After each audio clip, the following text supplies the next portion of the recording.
Still good morning before noon. Thank you all for being here. A year ago this week, our country went into lockdown. But we went right to work. Over the past year, Congress has passed 5 relief bills to get Americans back on their feet. Each one of them was bipartisan.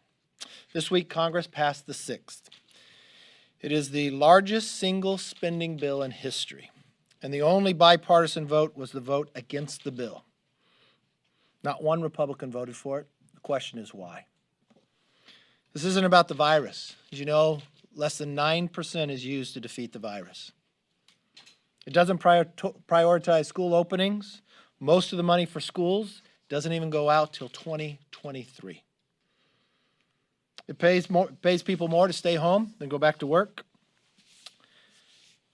It includes hundreds of billions in state bailouts, when, as the Wall Street Journal reported just last night, despite the pandemic's crushing toll on the U.S. economy, total state revenues were roughly flat in 2020 from the year before.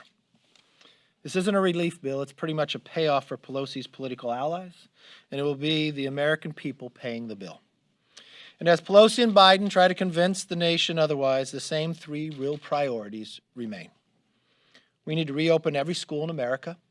Science knows it's safe, and parents want it to happen. We need to get 10 million Americans back to work, and the vaccine efforts created by Operation Warp Speed, which will administer 100 million vaccines, needs to keep moving forward. Vaccinate the country and restore our way of life. A focus like that would allow the administration to do the right thing, while at the same time doing the other things that it's responsible for, such as securing our border. Many of you know last week I sent President Biden a letter asking for a meeting to talk about the crisis along the border. I still have not had a response, but even President Biden's own Secretary of State, Blinken, said yesterday, strong borders are fundamental to our nation's security. And it's not just in America that knows it's a crisis outside of the White House, even the President of Mexico. He said that people coming to the border see Biden as the migrant president, the encouragement of making it happen. I couldn't agree more. That is why we must address this crisis at the border. It is spiraling out of control and is entirely caused by the actions of this administration.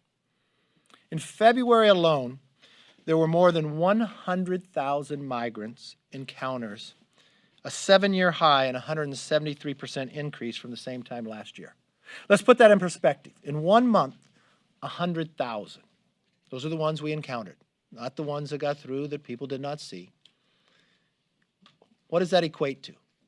Joe Biden's hometown is Scranton, Pennsylvania. 100,000 is a higher population than Scranton in 1 month. Health and Human Services reported they are taking in 321 children a day, up from the weekly average of 203 just a few weeks ago.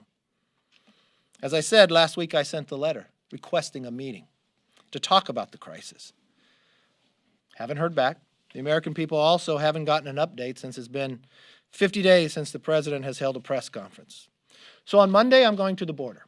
I'm taking 12 members with me from the committees of jurisdiction, looking for ourselves, working on trying to find a solution. But we know the solution is quite easy because most of this is all caused by Biden's action just in a short time frame. And don't take my word for it. The other thing we've been doing prior to going to the border is talking to people down along the border. A rancher named Russell who lives in New Mexico doesn't allow his children to play outside unsupervised anymore because Biden left nearly a mile-long gap of the border wall on his property. Just about every one of the houses in his community has been broken into. Not only that, the cattle are getting sick from the stress of hundreds of people crossing by them every day. The cattle wander out through the broken fences to Mexico. Mexican cattle ranchers wander in sometime, bringing the diseases and destroying his livelihood. We spoke to the mayor of Uvalde, Mayor Don McLaughlin, who said the facilities down there are so packed, Border Patrol is left to just release migrants into the middle of the town. There's a car chase now just about every single day. Just this Sunday, they had a head-on crash during one of the pursuits.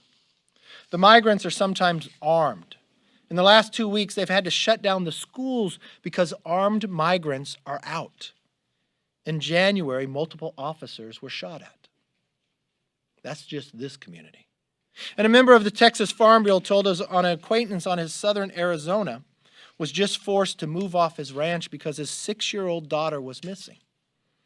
They followed tracks south of the ranch until they found her sitting alone barefoot, miles away from their house after Border Patrol tracked down the group. One common theme here is this is not a political issue anymore. It's becoming a national security concern. That's why I sent a letter to work with the president on the crisis he created along the border. Just for a meeting. He hasn't even acknowledged the crisis he created, let alone set a time to meet to solve it. With that, let's open it up for questions. Yes, sir.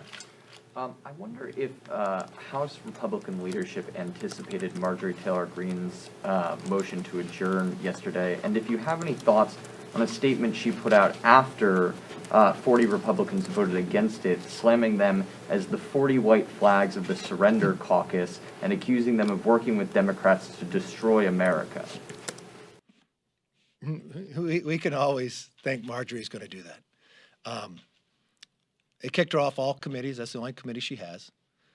Every member has a right to make the motion. People have disagreements on the strategy and what's best to use.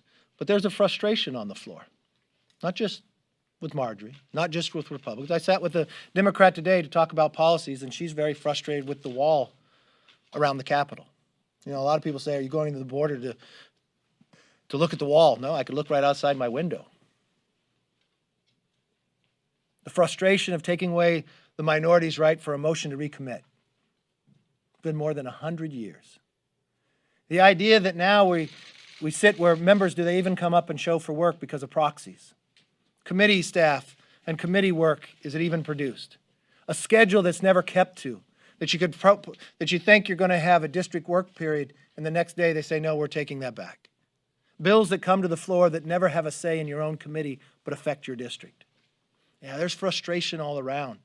So did we expect it? Yeah, I expect others to do the same. Probably on the Democrat side as well. This is probably the poorest run Congress in the history of Congress. It's the least effective Congress in the history of Congress. The only one worse was the Congress before it. Yes, sir. The COVID relief bill, 75% in most polls. I'm curious your thoughts on that, and what is, in your estimation, 3/4 of the country missing? Well, I don't know that they've read the bill. I don't know if they know what's in it.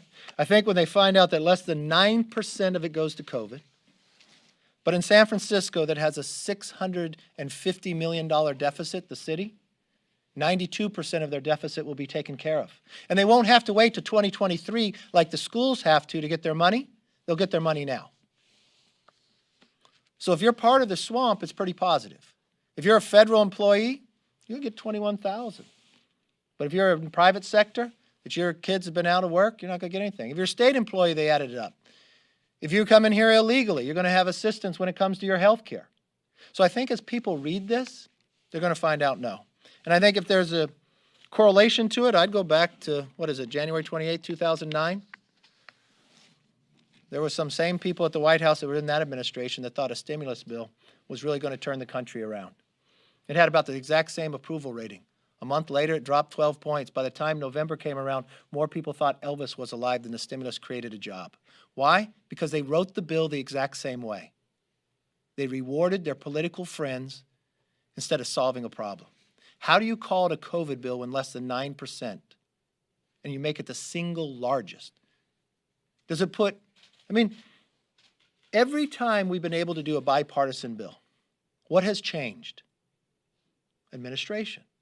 And now it's going to be singly one way. You know every time that happens, whatever piece of legislation is made probably has some problems in it. And the only bipartisan vote here was against it. Yes, sir. Can I follow up on that? Sure. You laid out some of the goals that you want to see, schools reopening, jobs coming back. I think even total skeptics look at the improving environment around the virus and think a lot of that stuff is going to happen. But do you worry that by voting no on this last bill, like the only people who can't take credit for that will be Republican lawmakers? No, we just passed 5 bills, and you just laid it out from the very beginning. Look how strong the economy is right now when people didn't think it would be. So you know the PPP program we created? Pretty good program, was it not? Providing the ability to get one. These states, when people thought they were going to have a lot less revenue, we just found out they don't. So why would you change the revenue function of how you provide money to the states simply based upon whether they're blue or red? Well, you're partisan. Okay. You're asking a question, should we vote on things because we think they're politically positive, or should we vote on things that are good policy? I think good policy makes good politics. I think it's the exact same thing I saw in 2009 I'll see now. Yes? Now, Marjorie Taylor Greene was mentioned as far as slowing down some of the legislation on the floor, but I know that Chip Roy also threatened to have the suspension bills had to be a roll call votes for each of those bills. And you mentioned other members are also thinking about doing the same thing. Is there some type of negotiation going on with Mr. Hoyer to perhaps deal with the MTRs, deal with perhaps having these Look, I had a negotiation with Mr. Hoyer prior to us being sworn in, telling him, if you remove a motion to recommit, you're denying constituents across the country from having a voice. Something no Congress has ever done. We've never even thought of that when we were in the majority. You're taking away an ability for somebody to have one amendment on a bill, that there'd be problems in the future. These are procedural items that every member has a right to do. I think you kind of miscalculated what Chip Roy was actually doing. He wanted a roll call vote on one of the bills. I think people thought it was overall. If you followed that night, there was a UC to move one of those bills, the vets bills, through with no objection. So, yeah. Yes? A question on Iran. Many of your members have been trying to pass legislation to restrict the ability of President Biden to re-enter the Iran deal the way it is. Where do you see any of those bills going now that Democrats control the House? Well, I hope they would put policy or people before politics and actually look at it. Do they really want Iran back in exactly as they had it? I don't think the world is safe. I think what's happened in the last administration, the Middle East became more safe. Now with this new administration, a short amount of time, our borders are unsafe. Iran is doing naval maneuvers with Moscow, sending missiles into Iraq. Our gasoline price goes up by the day.